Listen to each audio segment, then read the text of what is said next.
Hello, all members of Canadian Citizens for Charter Rights and Freedoms, otherwise known as C3RF. Here we are for another session of In Hot. Remember, In Hot is a fighter pilot term for we are cleared to roll in hot on a target with weapons armed and ready. Our target today is Freedom Convoy 2022. What is it? What is it not? And today we're extremely fortunate to have with us Tom Quiggin.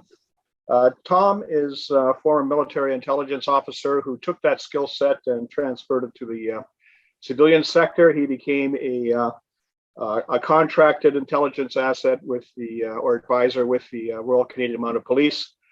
Along with that, he became a court approved and certified expert in jihad terror. He's the author of numerous books which have been published internationally on the subject of jihad terror.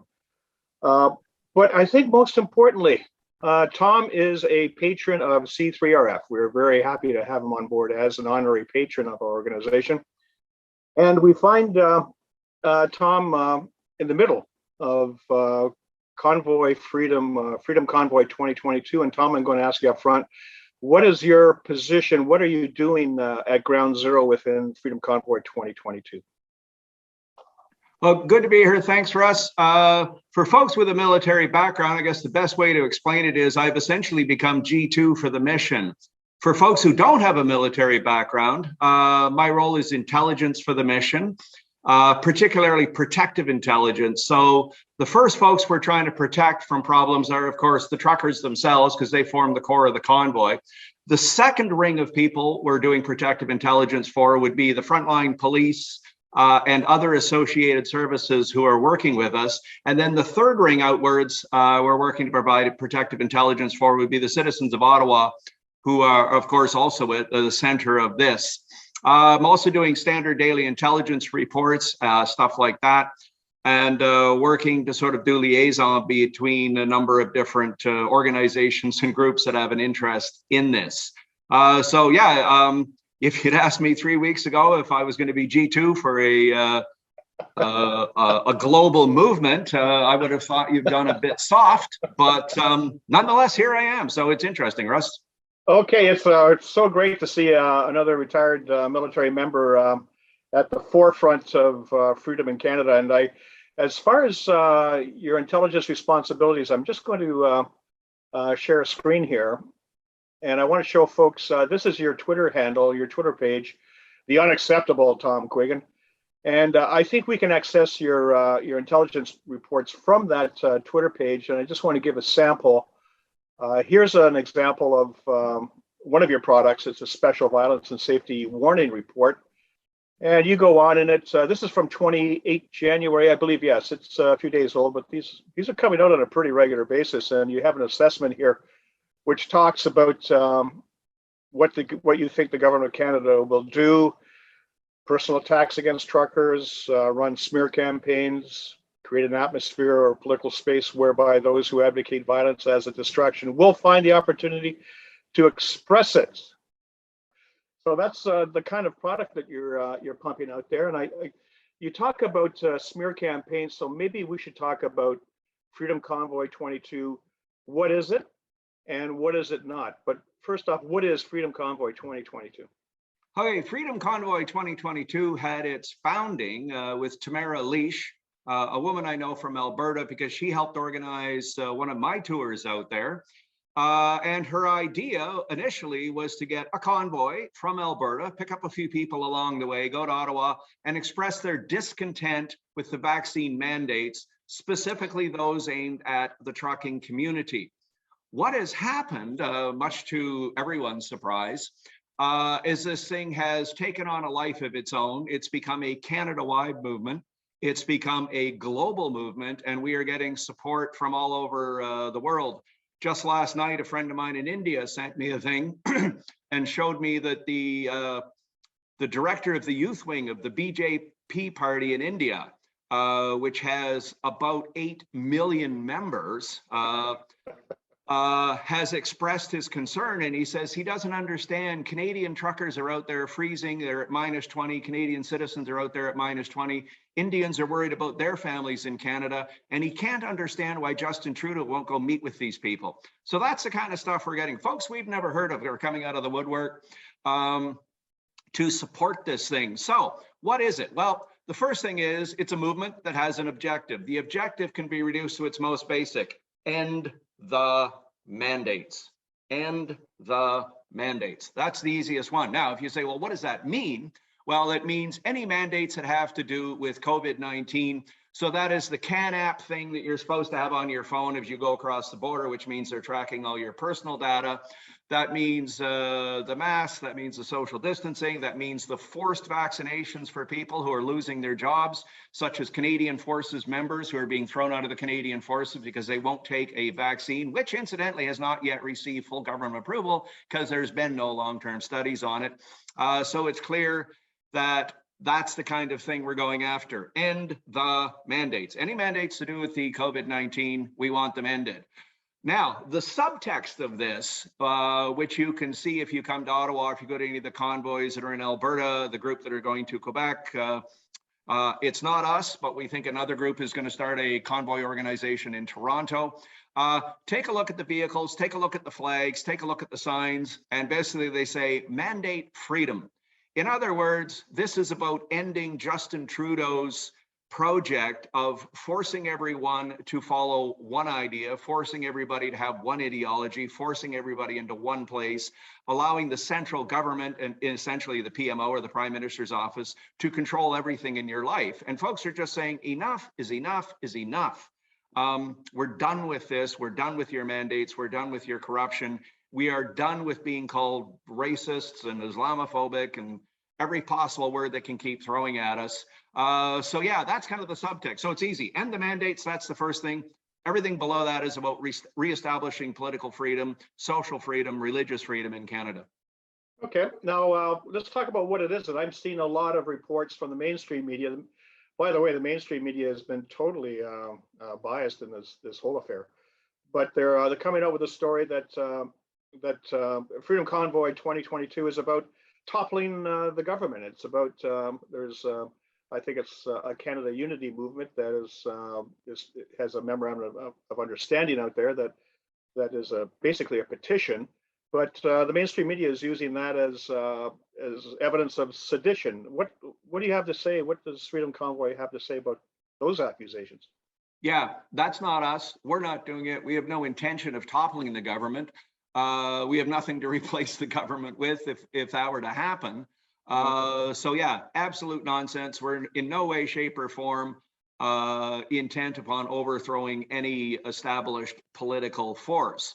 We are rather intent on forcing the government to deal with the citizens, which, if you recall your grade 8 civics lessons, used to be an important factor that the government is supposed to work with and on behalf of the citizenry. So, you know, we formed this movement. It's right across Canada. We've done an exceptional job of keeping it nonviolent. We are getting huge support from frontline police officers. We're getting huge support from frontline paramedics, people like that. Firefighters have come out hugely in support of us. So yeah, we are not anti-government in any way, shape, or form. Could we talk to the police? How are you mentioned that you're getting support from the police, but how are the relationships with the police on the ground in Ottawa, for example, proceeding? Yeah, first, let me just say, you know, the city of Ottawa, or more specifically, Mayor Watson of Ottawa, who is a Trudeau acolyte, you know, is complaining about, oh, the huge cost of overtime and all this money. We've been putting pictures up of gangs of police walking around downtown Ottawa. They're Hamilton Police, London Police, Durham Regional, Toronto, OPP. Yeah, huge numbers of OPP here.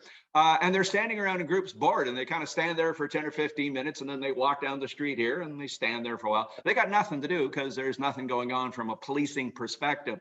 So I spent a couple of hours the other afternoon going around banging on cruiser car windows, introducing myself and handing them our daily intelligence report. Other people in the convoy have done the same thing. And we're telling people, you know, go meet the officer. If you see a cop standing there, go talk to him. Ask him his name. Where's he from? What's he doing? What does he think? You know. So bottom line, how is the relations? I would say in excess of 90% positive. We're getting nothing but the best of cooperation from frontline officers who've like just done an amazing job. Let me contradict that a bit. We have had a couple of Ottawa police officers in the mid-ranking level who have lied to us about a couple of situations. You remember there was that story about, some truck ran into a barricade and tried to knock it over. So they tried to create drama around that. And it was a vehicle accident. Somebody backed into a barricade. I mean, sorry, nothing going on, nothing happening. So we've got a couple of these middle ranking guys. We're not going to name them yet, but we will shortly if we don't start getting some actual cooperation. Also, tip of the hat to Ottawa Police Chief, who's in a horrible position right now. I feel sorry for the man. He's got city council and the mayor banging on his door saying, they need to call out the military. He has to be a part. Get the military called out. Drag these people out of here. Chief Stoley made a rather interesting and correct observation. He says, look, this thing has gone way past the point of policing. It's got nothing to do with the military. There's no role for the military in this. He said it's a political problem, and political problems require politicians to solve them. So, over to you, Mr. Trudeau. And we've had like similar statements come to us from a number of folks that this has gone way past anything to do with trucks blocking a street or whatever. It's time for political action to solve a political problem. So again, big shout out to Chief Stoley for saying clearly and articulating it so well and putting that message out to all concerned. I see your point totally. And I think when you talk about it being a political issue, I look at some of the numbers here. Like we've had, I think, a 15% change in public opinion when it comes to mandates, right on the heels of the Freedom Convoy forming up and heading east to Ottawa.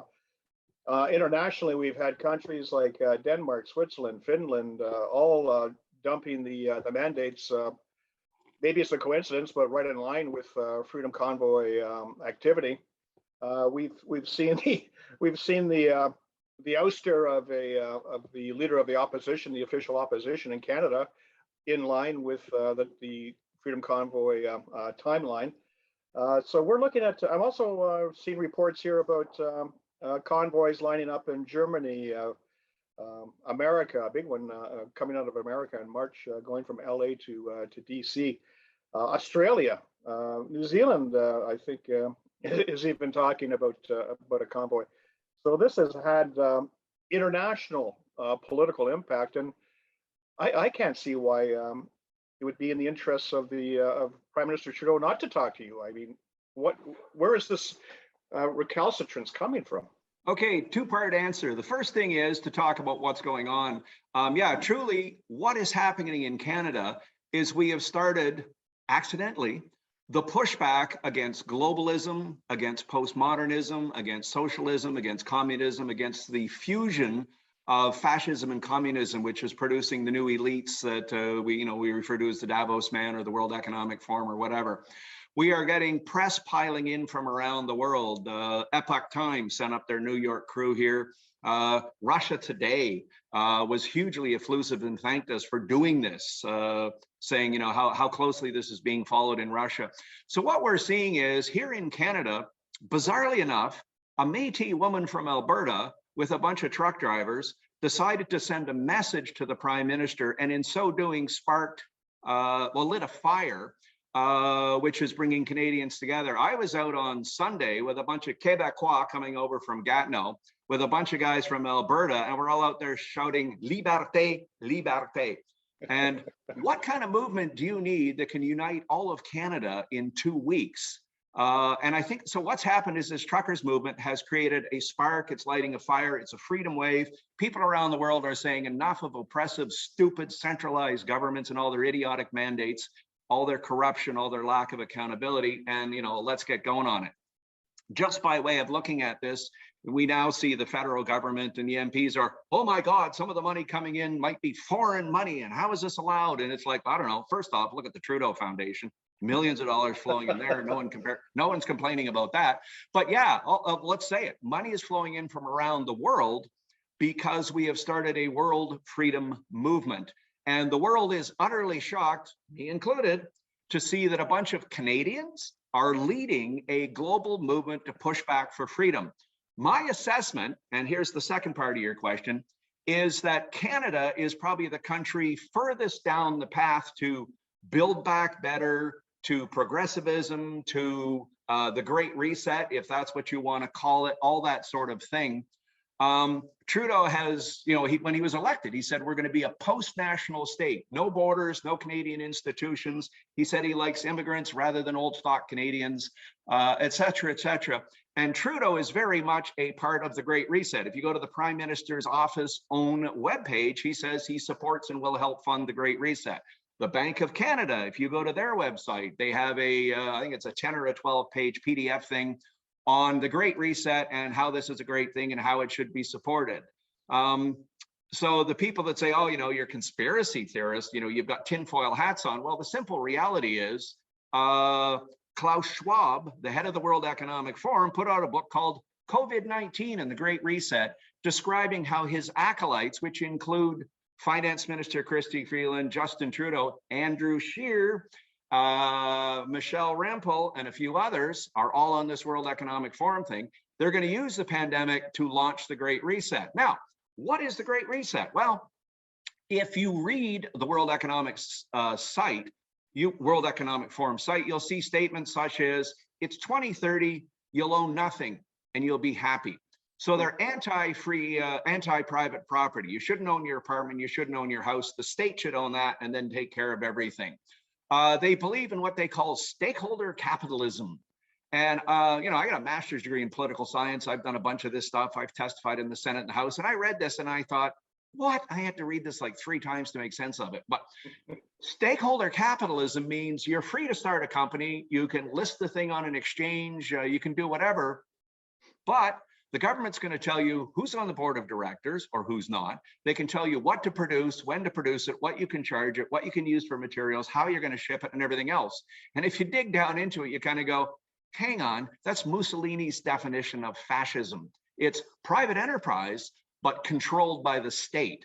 So when you hear Justin Trudeau talk about, all his plans for diversity and inclusion and progressivism, and how Canada is going to be a post-national state, what he really means is we are going to be governed by a body of political elites led by the World Economic Forum and some others.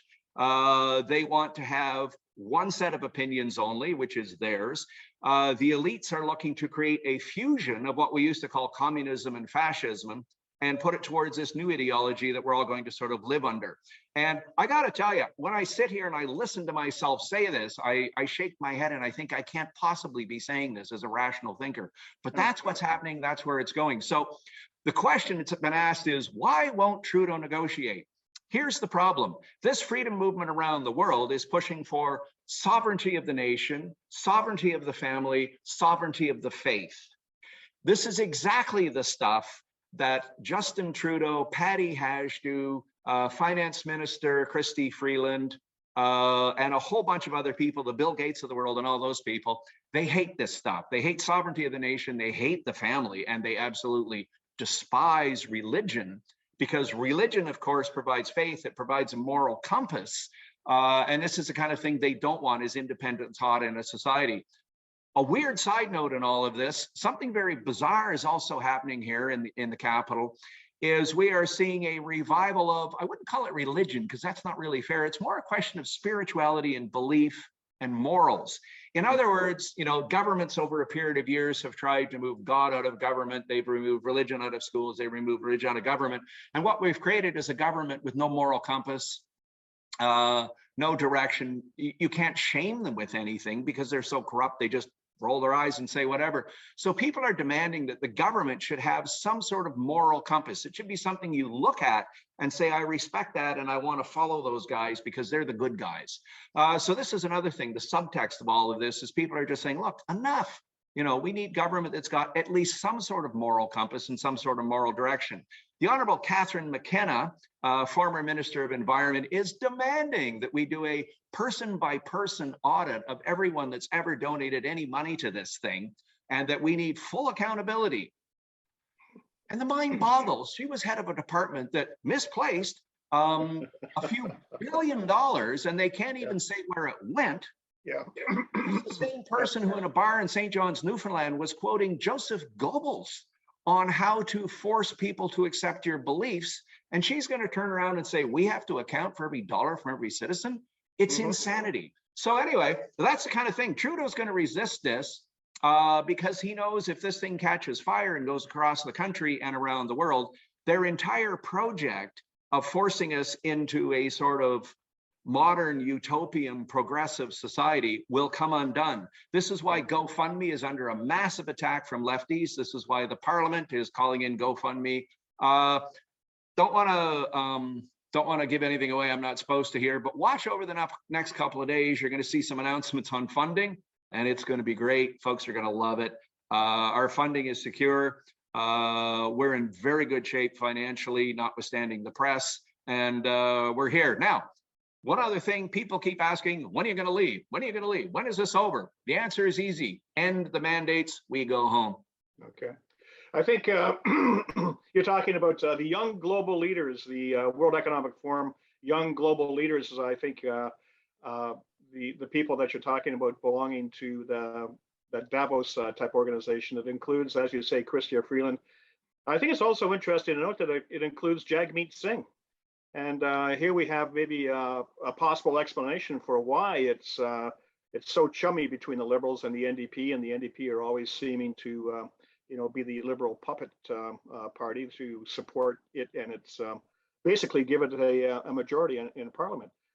So yeah, sorry, Tom, but I think we've hit on something here, and I think what we've hit on is that people and it's so great to see Canada sparking this whole thing, but I think people are starting to realize that the best way to go forward as a country is to go forward in a unified nature, and the thing that really unifies Canadians is the whole concept of individual freedom, individual rights, and it's not about collectives. It's not about one collective having more rights than another, or it's not about balancing individual rights off against collective rights. The thing that unites all Canadians, regardless of religion, creed, color, race, whatever, is the desire to be free. And I think that's what Freedom Convoy 2022 is hit on. And I think that is the spark that is just raging around the world. I think we're seeing it's almost like a revival is what we're seeing. Yeah, we're trying to find a word or phrase to put our heads around this. I've been talking to some folks from Egypt, and they're calling it, they jokingly call it the Arab Spring, but of course we're not Arabs, and it's not spring, it's minus 20 in Ottawa. So yeah, little note to your viewers that most of this stuff is going on at minus 20. You can imagine what it'd be like if it was plus 20. Yeah, Jagmeet Singh has launched a series of absolutely vicious personal attacks and institutional attacks against us. And what we've seen happen, and this is hilarious, at a number of the convoy stops where we stopped at plazas or a Flying J or that sort of stuff, who comes out with these great big boxes of food and all this stuff? Turban wearing, beard wearing Sikhs. And we're kind of like, yeah, Jagmeet says you're not supposed to be doing this, guys. We've got videos by Sikh truck drivers driving along in their trucks saying, look, we know what oppression looks like. We know what stupid government looks like. We don't want it. That's why we're here, is to get away from this foolishness. So they're saying, this is about freedom and this is what we want. The guy from the BJP that put out this announcement yesterday with his 10 million, 8 million party members is a Sikh guy from India. So what we found is this huge outpouring of support from the Sikh community. So it's just been amazing. Now, funny story, absolutely true. According to Trudeau, we are racist, extremist, anti-science, Islamophobic, homophobic, transphobic, and misogynist. We're misogynist. Yeah, and we're misogynist, yeah. So our very first official event here in Ottawa that opened the whole show was a prayer service. So follow my thinking on this one. We have an Iraqi-born Arab Shia Muslim imam recommending to Canadians they go to the prayer service. The prayer service was opened by two clan mothers. One is Dene clan, the other is Cree. Mm-hmm. The actual prayer service is run by a Black evangelical French-speaking pastor from Montreal, and the other pastor is a white Mennonite from Elmer, Ontario, who's been hugely supportive of the action. All of this in order to support an organization where the two basic founders of the GoFundMe thing and trying to get it going and all that were a Métis woman and a Jewish truck driver. Go figure. So if you're looking for diversity and inclusion, come join our convoy. We pretty much define this. Who has been attacking us are essentially the white, liberal, progressive, soy drinking latte elites. And, you know, you shake your head and just say, where are we going? Yep, exactly. And I guess maybe, you know, here at the Canadian Citizens for Charter Rights and Freedoms, we like to look back to the Charter, and we like to look back to the preamble. And in one sentence, it says it rather succinctly that Canada is united under principles that are founded on the supremacy of God and the rule of law. And right there in that one sentence, you could probably have everything that you need to unite all kinds of different peoples under one united banner in one country. Just quick interjection there. Huge numbers of trucks here in Ottawa, and people are walking around with copies of the Charter, which I think drives the government nuts. The last thing the government of Canada wants you to do is read the Charter of Rights and Freedoms, because if you do, you'll understand what a mess your country is in. So it's kind of ironic to see Class 8 trucks with great big flags in the front that say Freedom Mandate, and the windshields are blocked out by a copy of the Charter. Yeah, right on. I know you're in a rush there, Tom, but I had one more question. I noticed in your you had a press conference yesterday, I believe it was, and one of the speakers was former resigned Corporal Bulford. Yes. Formerly of the RCMP, he was on the Prime Minister's protective sniper team. He just couldn't hack it anymore. He believes in the rule of law, and he sees the rule of law being disparaged, and so it looks like he's joined you guys. But he talked about a couple of arrests, and I thought you might be able to elucidate on it. But I had the impression that any arrests that are taking place are not truckers; they're actually outsiders. Could you comment on that, on those arrests? Yeah, once again, going back to the Ottawa Police and the cooperation we've had with them, they came out at the end of the weekend and said 0 arrests, 0 incidents. So far, the score on this is 0 arrests of anybody associated with the convoy. There were a couple of idiots, as you mentioned. One of them, apparently, according to police statements, waving a gun, yelling and screaming, you know, something about whatever.